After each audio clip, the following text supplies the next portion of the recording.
Blessed Sunday, kung mapagpalang linggo po sa ating lahat. Kung inyong mapapansin na inyong lingkod ay nasa ibang venue dahil lumipat muna tayo ng ibang bagong venue. Pero malapit lang din ito sa ating pinagagawa na devotion para kung saan tayo ay makapag-concentrate dahil walang masyadong crowded people and nais natin na mahimay ng mabuti ang bawat salita ng ating Panginoon. So, kumusta po ang lahat? Para sa mga kasamaan natin, tayo po ay dadalo ng Sunday service ngayon at abangan nyo na lamang po yan sa aking YouTube channel. Ayan. Pag sa Facebook kasi is nawawala yung video after 30 days. So, decided natin na sa YouTube na lang dahil isa lang din naman ang gamit-gamit natin na gadget na ating self. So, I do hope and pray that everyone is doing well and okay.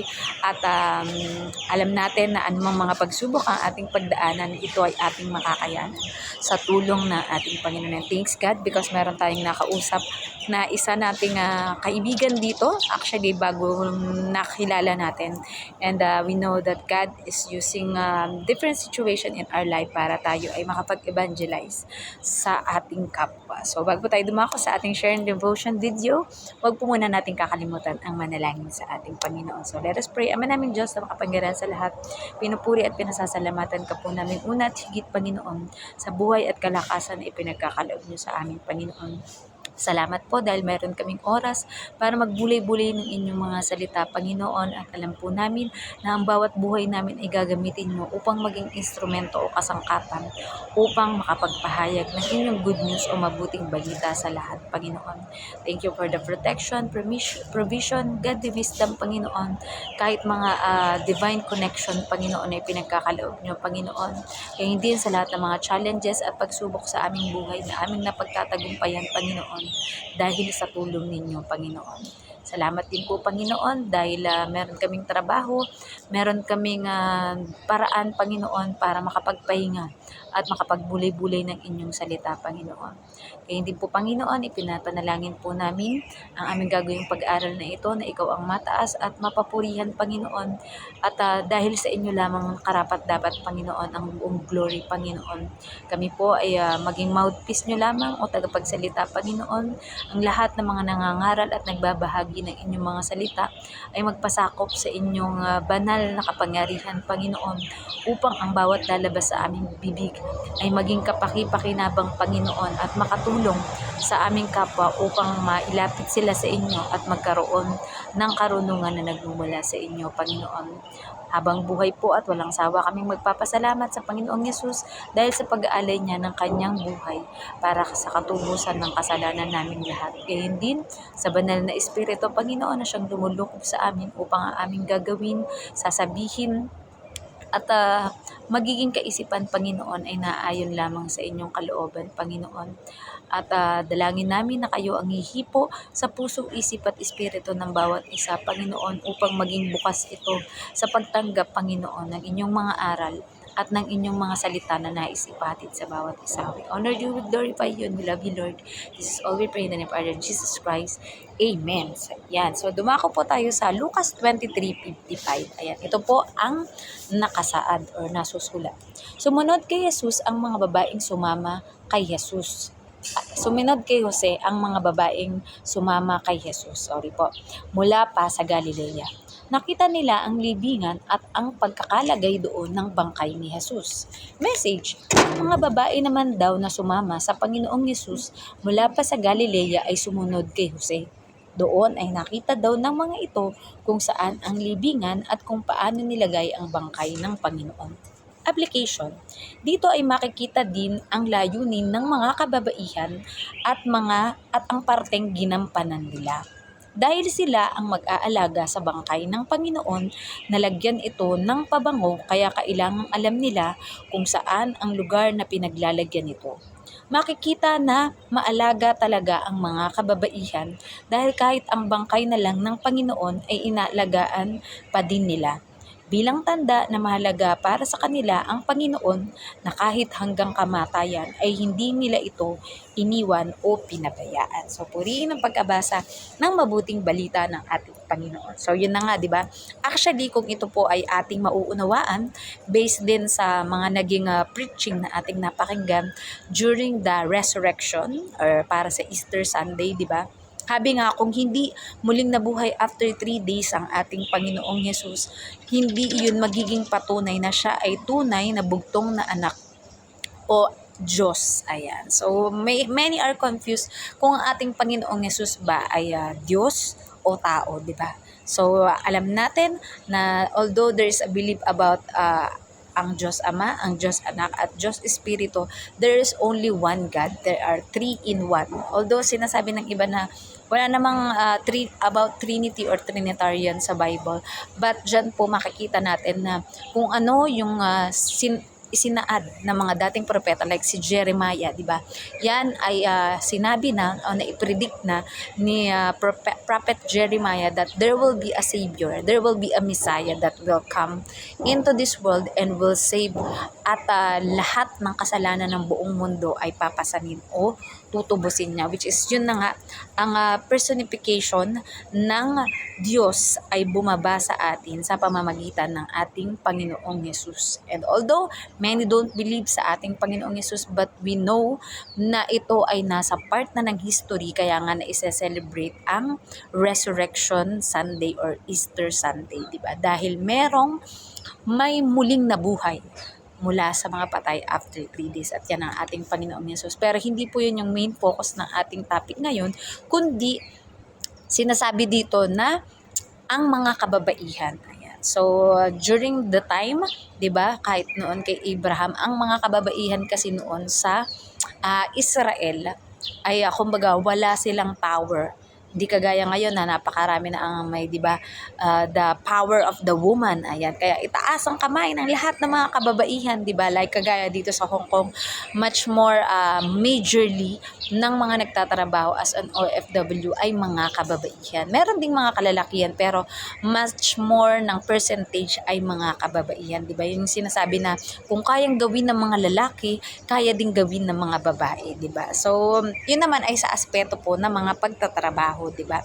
Pero dito, 'di ba, meron talagang big part na ginawa ang mga kababaihang ito. And kung mapapansin din natin na kung ang mga alagad ng ating Panginoong Hesus, bukod kay John the Beloved, ang naiwan hanggang sa kamatayan o pagkapako ng ating Panginoong Hesus sa krus, ang mga kababaihan ding ito, sila din ang mga naiwan hanggang sa kamatayan ng ating Panginoong Hesus. At they have a special part dahil sila nga yung lilinis ng katawan ng ating Panginoong Hesus, at sila yung maglalagay ng pabango dito, kasi hindi naman po uso during their time ang pagpapabango, ang pag-eembalsamo. Hindi pa nagagawa noon ng pag-eembalsamo. So ang gagawin noon, ibabalot sa tela ang mga katawan, kaya nga merong 'di ba, yung mga nakita ng mga mummies, yung mga pero o mga parao noong mga sa Egypt, ay sila ay kahit nakalagay sila sa parang mga metals, any golden things na shape ng katawan ng tao, sa loob nun is nakabalot pa rin ang kanilang katawan sa tela, 'di ba? Which is, alam niyo naman, ginagamit ngayon ang mga kwentong yun tungkol sa katatakutan, dahil 'di ba yung The Mummy Returns, 'di ba, may ganyang movie. Pero yun nga, 'di ba, para yung nabubulok na katawan nung bangkay na nasa loob ng tela ay hindi mangamoy o hindi umalingasaw yung amoy, ay kailangan itong lagyan ng matapang na pabango, or talagang pabango na magpapahalimuyak dito kahit ito ay naaagnas na or nasisira na, 'di ba? Pero yun nga, as hinihimay-himay natin ang mga salitang ito ng ating Panginoon, although may iba sa atin na syempre kung tayo ay nag-aral na as Bible scholars or nag-aral ng theology, ay alam na natin kung ano yung mga susunod na kabanata ng ating topic na ito. But dito, ayan, kumbaga, ang Panginoong Hesus ay binibigyan ng empowerment noon pa lamang ang mga kababaihan that every one of us have a special role in life, 'di ba? So tayo sa buhay natin, ako bilang isang halimbawa na rin, bilang isang ina na nagbigay buhay, ayan, sa ating 3 anak, 'di ba? Pinagpala tayo ng ating Panginoon ng 3 anak, na kung saan, 'di ba, sabi nga, hindi lahat tayong mga tao ay mabibigyan ng pagkakataon ng Panginoon na maging magulang physically or biologically, but we can be a spiritual parent. Ayan. So, pwede po tayo magkaroon ng mga anak sa pananampalataya sa pamamagitan ng halimbawa tayo ay may nakausap, may nakilala, may nakabahagi na ng mga istorya ng buhay nila o istorya ng buhay natin ay na-share natin sa kanila. And they come to know the Lord Jesus Christ, or they come to know the Lord by means of our testimony, by means of our story. Kung sino man sa inyo ang nakabasa na o nakapanood ng ating 80 Hong Kong dollar journey ng ating bakasyon sa Pilipinas noong March 26 to April 5. So talagang glory to God because hindi nangyari o nakapanaig ang gawa ng kaaway na hadlangan ng ating misyon sa Pilipinas, but it all happened, it is finished, and thank you Lord dahil naging matagumpay ang lahat ng mga pinlano ng ating Panginoon na mangyari at maganap na mission natin sa Pilipinas. And syempre, kahit nakabalik na tayo sa Hong Kong, nagpapatuloy pa rin ang ating mission to go therefore and make disciple of all nations. Dahil alam natin at patuloy nating pinapagamit ang ating buhay, mapakait sino man tayo, babae man tayo o lalaki, may ikaw man ay mapera, ikaw man ay mahirap, tayo man ay may kapansanan, lahat tayo ay walang pwedeng maging excuse para magpagamit sa ating Panginoon dahil gagamitin tayo ng ating Panginoon if you are willing and if you really decided to follow the Lord and to share His gospel or good news sa buong mundo. Diba? So, kung ang Panginoon ay hindi tayo iniwan ni pinabayaan sa lahat ng mga pinagdadaanan natin sa buhay, 'di ba? What more pa tayo, 'di ba? Na tayo kung kaya nating ibigay sa ating mga mahal sa buhay yung pinaka the best na mga bagay na meron tayo. Kaya nga tayo bilang isang OFW nais nating mabigyan ng magandang kinabukasan ng ating mga anak na ipinagkatiwala sa atin ng Panginoon. Syempre, ang Diyos din ay ganyan sa atin. Kaya nga sabi ko nga, it takes faith and it takes trust in the Lord para mapagtagumpayan natin ang buhay na ito. Dahil sa inaraw-araw lang na ating buhay, di ba? Pagkagising mo pa lang, kailangan mo agad ng faith dyan kay Lord na thank you Lord dahil ginising mo pa ako. Thank you Lord dahil may trabaho ako o nakakapag-aral ako. Thank you Lord dahil ginagamit mo ang buhay ko para magawa ko ang lahat ng ito, Panginoon. Kahit ang pagsakay natin sa mga sasakyan, ang paglalakad natin, kailangan natin ng faith yan, ang pagsakay natin sa eroplano, pagsakay natin sa mga bus, di ba? Lahat ng bagay because we don't know kung ano ang mangyayari sa atin sa bawat araw. Pero kung ikaw ay may pananampalataya at tiwala sa ating Panginoon, nakasisiguro ka na hindi ka iiwan at pababayaan ng ating Panginoon. Makakapag-provide sa lahat ng mga pangangailangan natin and maa-amaze ka na lang kapag ang Diyos ay kumilos sa ating buhay. Dahil sa pagkasabi nga doon sa ating napakaganda na preaching na kapag ka sa tao, kaya nga may word na I am na sa simula, imposible para sa atin. Pero pagka yung I am ng ating Panginoong Diyos ang ating ginamit, everything is possible. Because the Lord is the creator of everything and ang lahat ng bagay ay sa Kanya. Kaya ano pa mang bagay na ating naisin o ating hilingin, kung ito ay nakaayon sa kalooban ng ating Panginoon, ito ay ibibigay niya sa atin. Basta willing lamang tayong magpagamit sa Kanya, gaya ng mga kababaiyang ito na meron silang special role o special na parte sa buhay ng ating Panginoon at sa Kanyang muling pagkabuhay.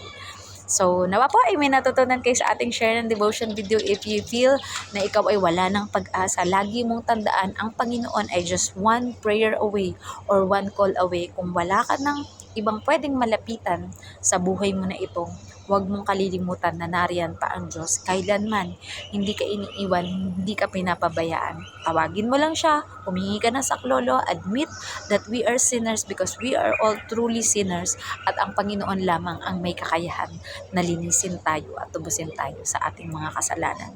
So whatever you decide, ikaw ang magdidesisyon yan, pero nawa, ang maging desisyon natin ay ayon sa kalooban ng ating Panginoon dahil mahirap man ang paglakad sa pananampalataya sa Panginoon. Pero alam natin that it's all worth it dahil nag-iintay ang ating Panginoon sa ating pagtawag sa Kanya. Nag-iintay ang ating Panginoon doon sa kaharian niya sa langit para i-welcome tayo sa buhay na walang hanggan. So, Nawapin may natutunan ka, and let us all end up into closing prayer. Ama namin Diyos na makapangyarihan sa lahat, muli pinasasalamatan ka po namin sa inyong mayaman at napakagandang salita na aming natutunan, Panginoon. Alam po namin na bawat isa sa amin, babae man o lalaki, mayaman o mahirap, Panginoon, ay mayroon kaming espesyal na parte, Panginoon, sa pagpapahayag ng inyong ebanghelyo, ng inyong mabuting balita, Panginoon, at upang ma-disciple, Panginoon, ang bawat tao, Panginoon, upang magkaroon ng matibay na relasyon sa inyo, Panginoon. Tunay nga, Panginoon, na ang lahat ng mga bagay, Panginoon, ay kayang-kaya niyong i-provide, Panginoon. Ito man ay kawalan ng pera, Panginoon, pagkalugi, Panginoon, sa trabaho o negosyo, Panginoon, maging ang mga samahan ng bawat pamilya, magkakaibigan o magkaka-churchmate, Panginoon, na nasisira, Panginoon, o kahit mga magiging bago pa lang magkakakilala, Panginoon, dahil pinag-iisa niyo kami ng iisa niyong pag-ibig, Panginoon. Hayaan niyo po na magamit ang buhay ng bawat isa sa amin, maging ang social media namin, Panginoon, upang makapagbahagi kami ng inyong pag-ibig sa bawat isa at kaligtasan na libreng ipinagkakaloob sa bawat isa, Panginoon. We also pray, Lord God, sa lahat na may mga sakit at karamdaman, Panginoon, ito man ay malala o hindi, Panginoon, that it might be a sickness in physical, emotional, spiritual, Panginoon, ay kayang-kaya ninyo itong pagalingin, Panginoon. Dahil sa mga sugat at latay na tinamo ng aming Panginoong Yesus, we are healed indeed, Panginoon. Kaya din po, Panginoon, kung ang kalooban nyo ay ang lisanin na ng mga kakilala namin o mahal sa buhay ang mundong ito, Panginoon, ay matanggap namin, Panginoon, na iyon ang inyong kalooban, Panginoon. But we should be eager, Panginoon, na maibahagi sa kanila bago pa man nila lisanin ang mundong ito, Panginoon, ang inyong mabuting balita, Panginoon, ng pagliligtas ng Panginoong Yesus at pagtubos sa kasalanan naming lahat, Panginoon. We pray for all the pastors, priests, evangelists, prophets, teachers, Panginoon, mga workers, Panginoon, at members ng bawat churches at body of Christ, Panginoon, na pag-isahin niyo po kami ng iisang pag-ibig at maging misyon ng bawat isa, Panginoon, ang inyong mandato o Great Commission to go therefore and make disciple of all nations, Panginoon, at ipakita at iparamdam sa bawat isa, Panginoon, kung ano ang mga ginawa ng Panginoong Yesus at maging example siya, Panginoon, sa lahat, Panginoon, kung ano ang aming mga gagawin, Panginoon, sasabihin, Panginoon, at ipaparamdam sa aming kapwa, Panginoon.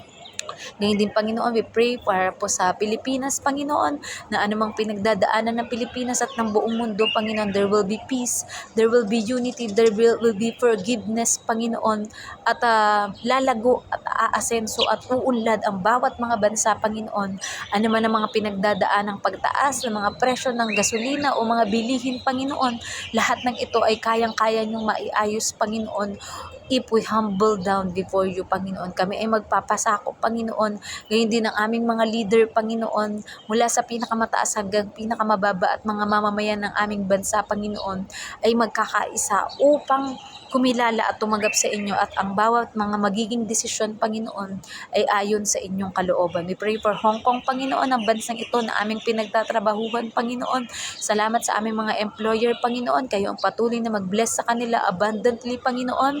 Ang maayos at harmonious na relationship namin bilang amo at helper nila, Panginoon. Ang pag-aaral ng kanilang mga anak, Panginoon. Ingatan niyo po sila sa kanilang mga trabaho at sa mga pag-travel, Panginoon.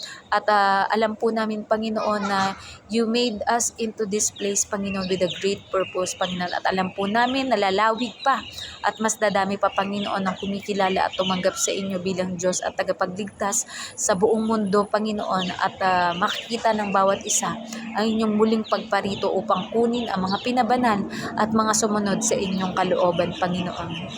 We also pray, Lord God, para sa inyong chosen nation ng Israel, Panginoon, na anuman ang kanilang paniniwala, Panginoon, na hindi pa kayo tinatanggap bilang Diyos at tagapagligtas, Panginoon. Alam namin na darating sa mga Israelita, Panginoon, ang revival, Panginoon, and they will come to know you and glorify you, Lord God. At alam po namin, Panginoon, na ang lahat ng mga nangyayari sa aming buhay ay meron kayong purpose, Panginoon, para ma-shape ang aming character, ma-strengthen ang aming faith, at ang aming trust sa inyo, Panginoon, ay mas lalo pang lumawig at lumaki, Panginoon. At ano pa man po, Panginoon, ang mga deepest prayer ng bawat isa, we lift it up to you, Lord God. We know that bago pa man namin hilingin o ipanalangin ang mga ito, ay dininig nyo na, Panginoon.